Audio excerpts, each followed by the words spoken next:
Hi, today we're going to be taking a look at various verb tenses in preparation for the ACT testing.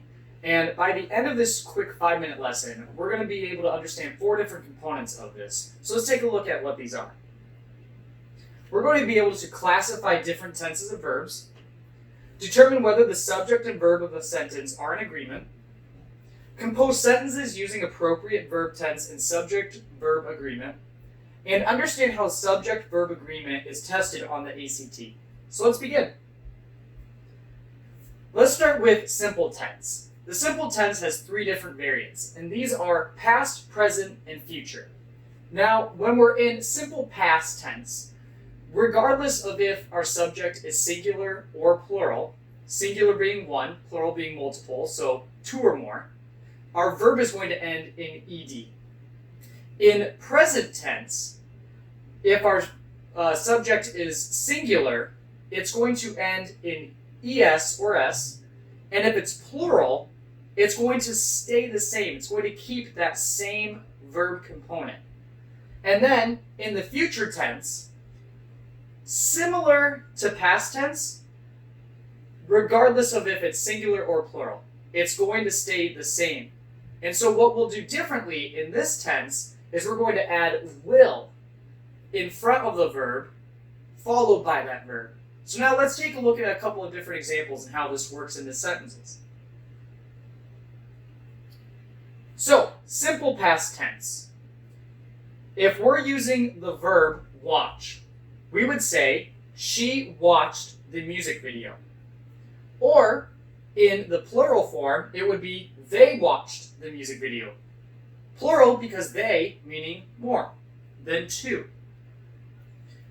In the simple present tense, we have she watches the music video, they watch the music video. And finally, simple future tense, she will watch the music video, and they will watch the music video. So now, let's move on to perfect tense. In perfect tense, we also have 3 different variants, but we're going to only focus on 2 of them because the future tense isn't as widely regarded and tested on the ACT testing. So today we're just going to focus on past and present forms. So, in the perfect past tense, we can see here that we are going to add the word had in front of our verb and then keep our verb the same as if it was past tense, simple past tense. I mean by that. And so, we will say, in this case, she had watched the music video, or if it's plural, they had watched the music video.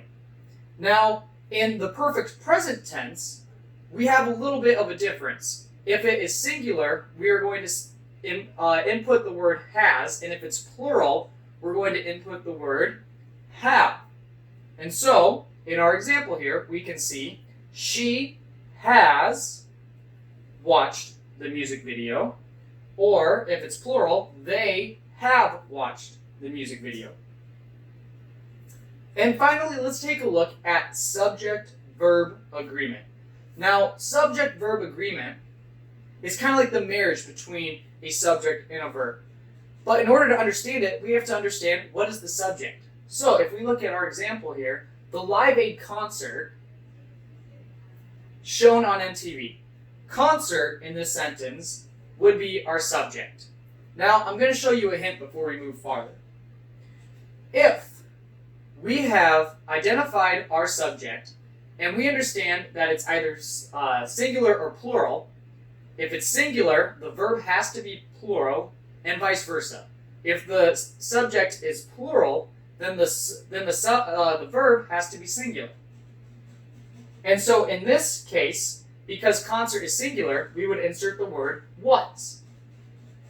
2 more examples.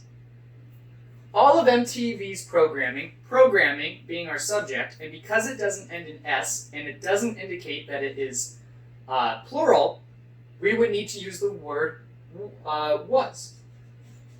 So all of MTV's programming was suspended after the September 11 attacks. And then our final one, all of the rock-focused shows being the subject, ending in S, meaning we were going to need the word were, canceled in the late 1990s.